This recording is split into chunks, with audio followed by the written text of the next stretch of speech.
Hello, good morning, and welcome to yet another edition of Sports here on Politics and Business Television with me, Alham Lawrence.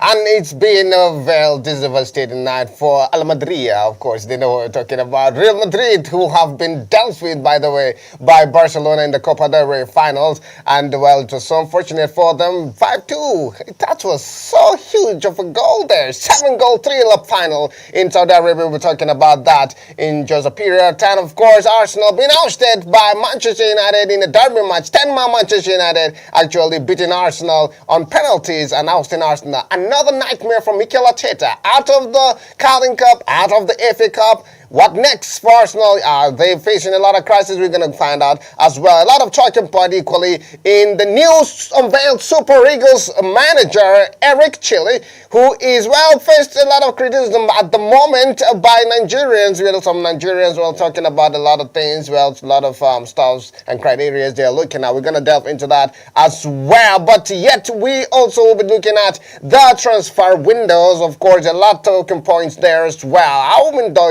days alone, I have a football analyst in person of Sunday, which we'll be bringing in, of course, as we start up the show proper, as I said earlier. Welcome to the show. It's still Sports and Politics and Business TV with me, Alhamdulillah Lawrence. Gonna we'll be right back.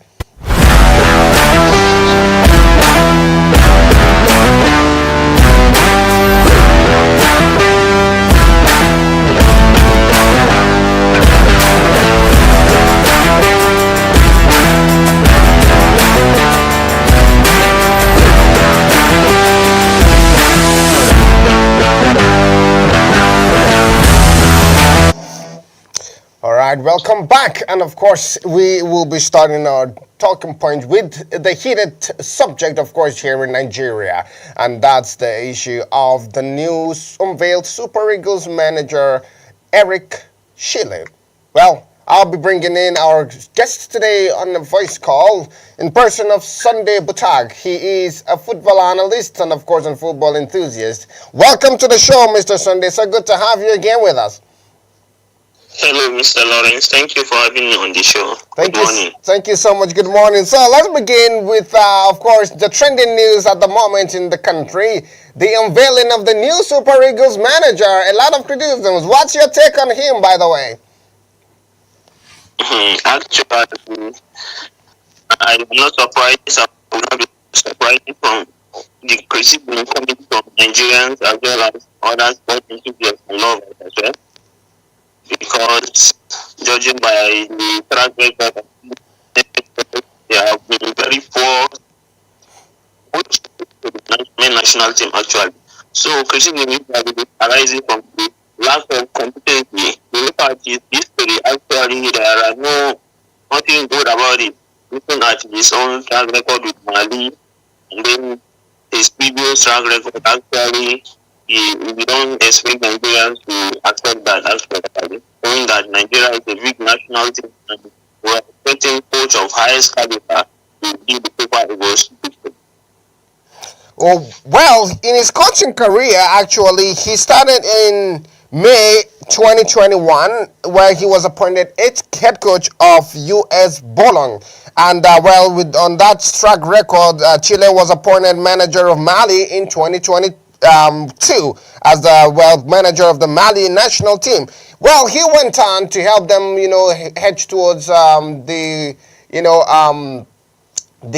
African Cup of Nations, playoffs, of course, and that's the semifinals, of course, although they were beaten by the winners and the host, Ivory Coast. Do you see anything good in his portfolio? Because a lot of Nigerians are saying even our previous managers have very good track record than him. Do you agree on that? Yeah, judging by his statement, actually, he certainly has moved to introduce an attacking mentality to the fellow men national football team, saying that football is about scoring. So I think those are one of the key fundamental departments that we need to improve in our national team. Looking at we have high caliber of strikers, but they are still underperforming when it comes to scoring of goals.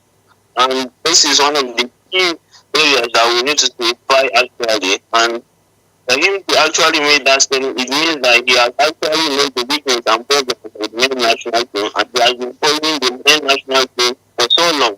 He has admired to be the coach, and I think, judging by that record, yeah, we are expecting something good from him.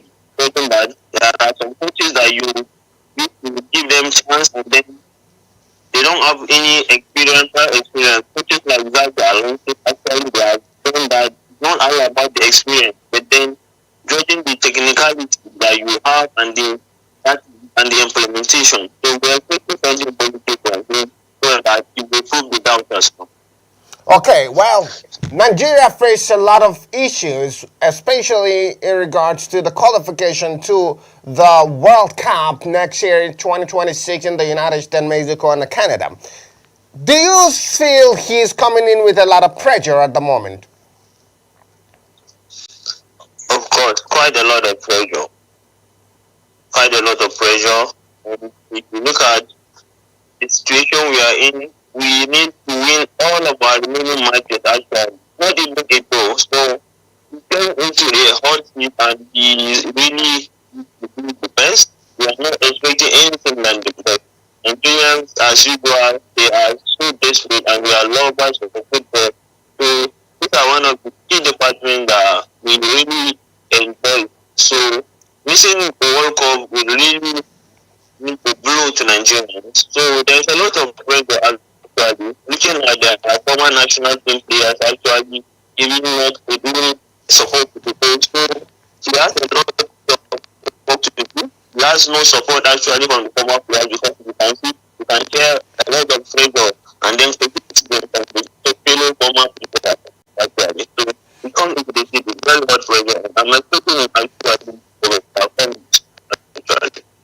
All right. Well, looking at his track record too, just want to bring in this because it's been used by a lot of Nigerians actually in his criticism that he has never been in a World Cup before. He's never taken any club to the World Cup, any team to the World Cup, and he doesn't have that experience. But I'd want to ask you, as a football analyst, if Nigeria should qualify for the World Cup 2026, if Chile finally get the chance to qualify Nigeria to the 2026 World Cup, do you feel Nigeria can go a long way? Because even Chile made some statements, of course, of taking Nigeria far into the World Cup. He didn't say he would just qualify Nigeria. He equally talked about going as far as she can by winning it if possible. So do you really see that coming to reality at some point with a manager of his caliber who's got no experience in the World Cup?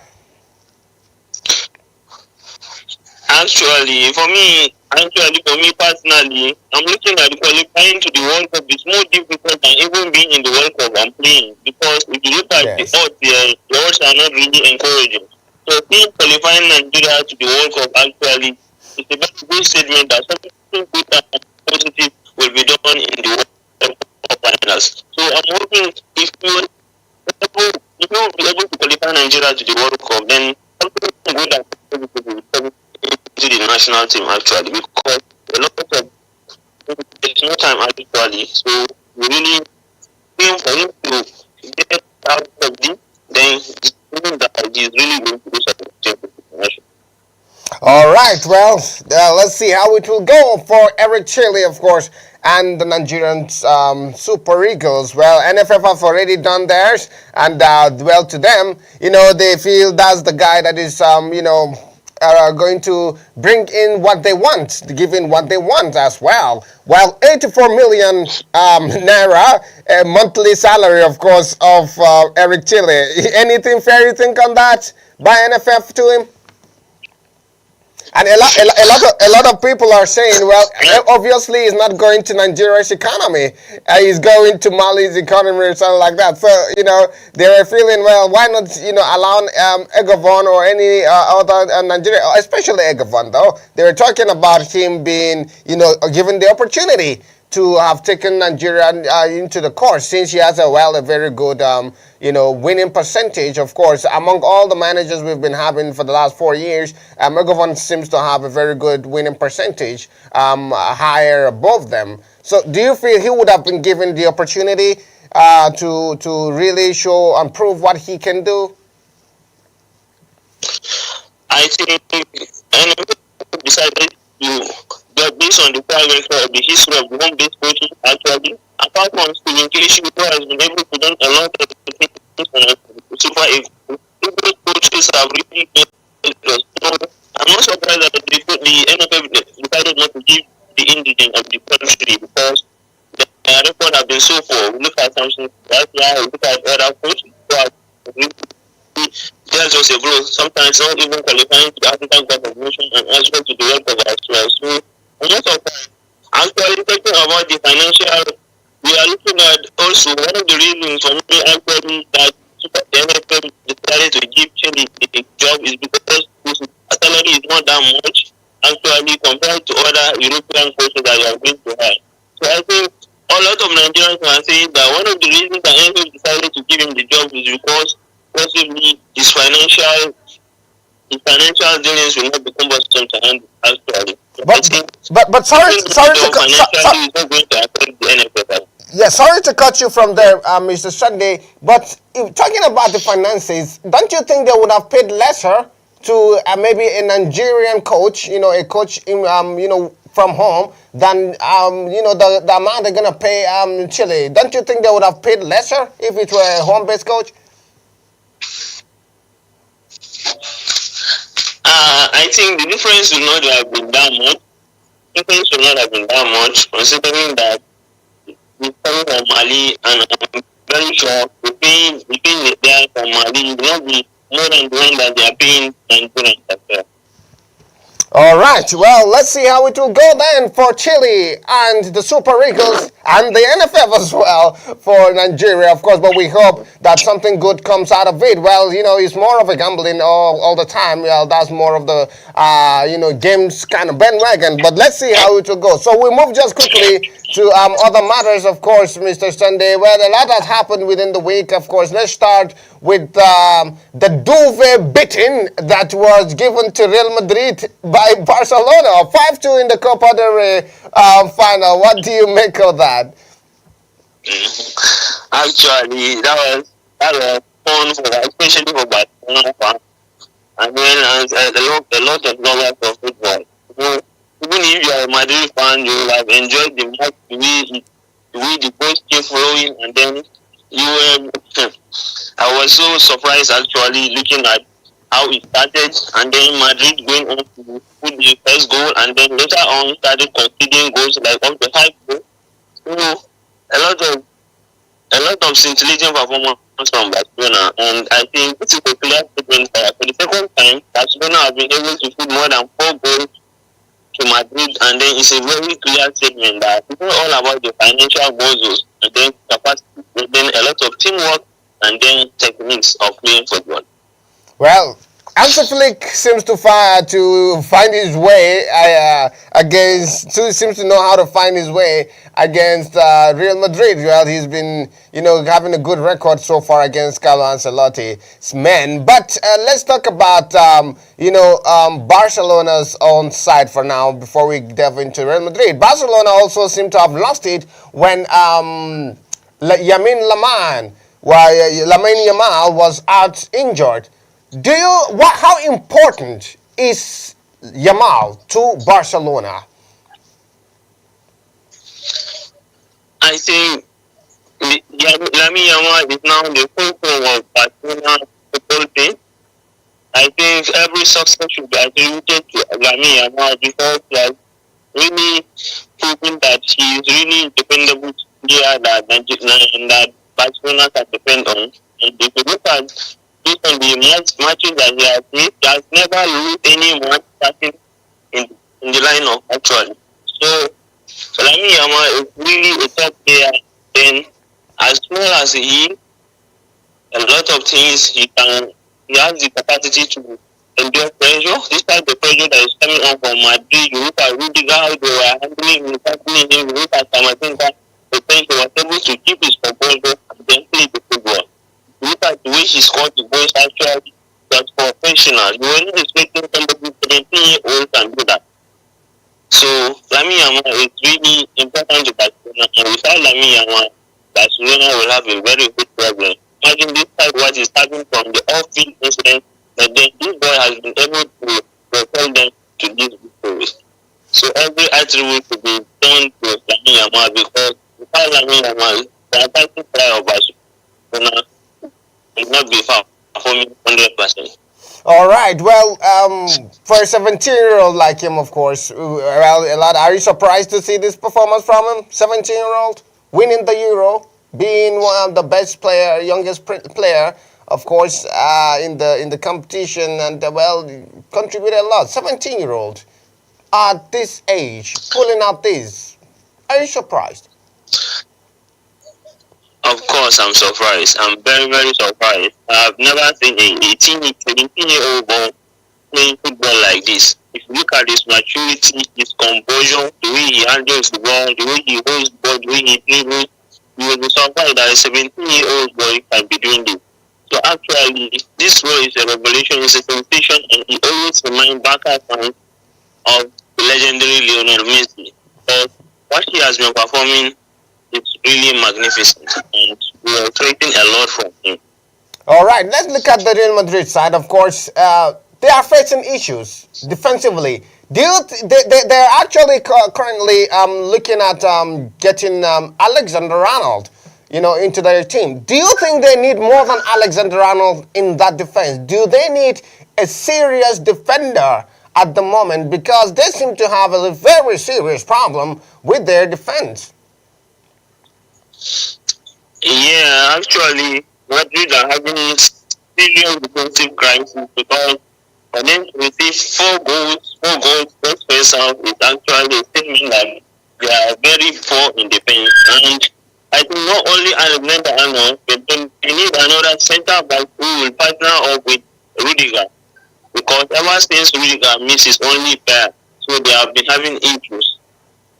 Also, Carlo Ancelotti has not trusted the young boy and Asensio also to deliver. But then if you look at Barcelona, they have been able to put their faith on the 17-year-old Kovacic who has been performing magnificently with Barcelona. So putting on a midfielder to be as a partnership with Rudiger is actually not a good result. And then a lot of Madrid fans have been complaining, why won't you give Asensio the chance to prove himself? And then he has been proving himself from the little matches that he was able to play. But then still, Carlo Ancelotti has not trusted the young boy to deliver actually.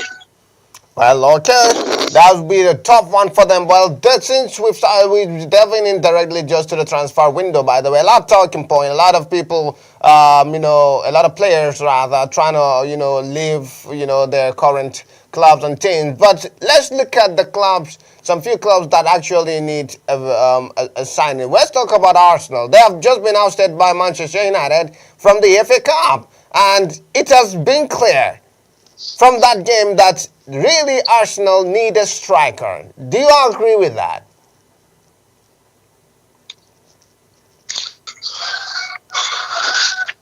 Arsenal needed a striker from the inception from the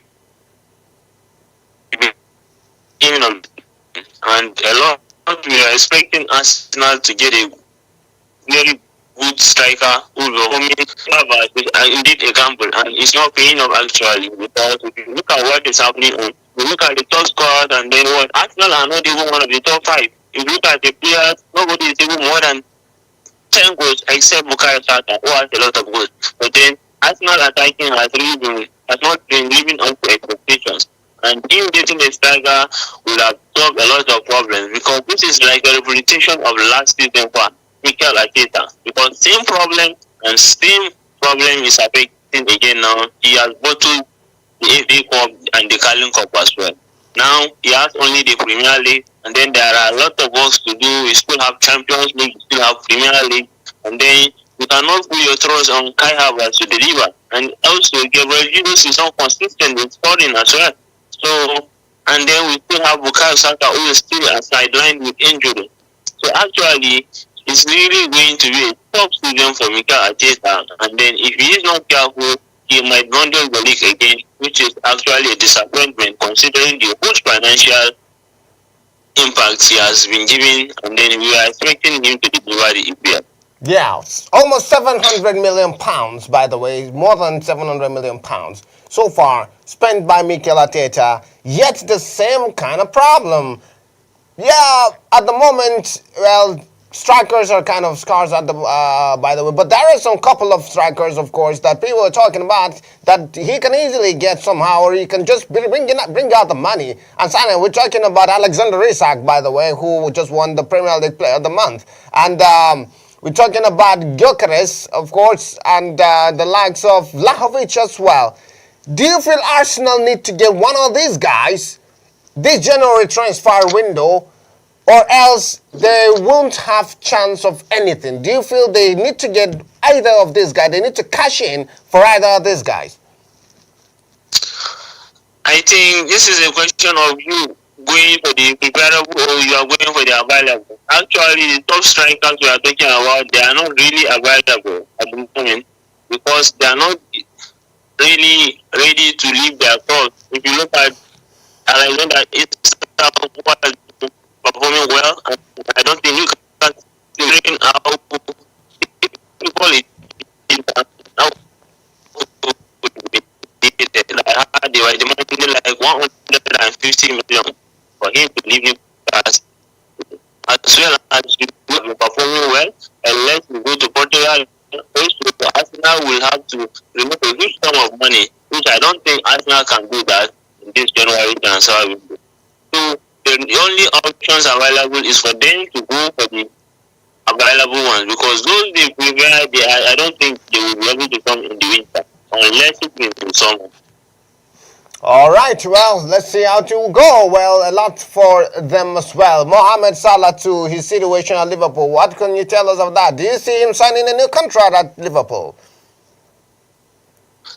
Actually, judging by his responses lately so far, it has shown that on the side of Liverpool, they have not been doing anything positive to renew his contract. And if you look at their fans, they have been giving a lot of message, telling Liverpool to give him another chance again because he has been performing wonderfully. And then you expect Mohamed Salah, who is receiving one of the highest paid EPL player. I don't know whether Liverpool are scared or they don't want to give him that huge money again. So Mo Salah has even said that his chances of going are high because it's a 50-50. He might go actually. All right, well, a lot of talking points, yet cut short by the time. Thank you so much for your insight and your time, Mr. Sunday Butang. We really appreciate it.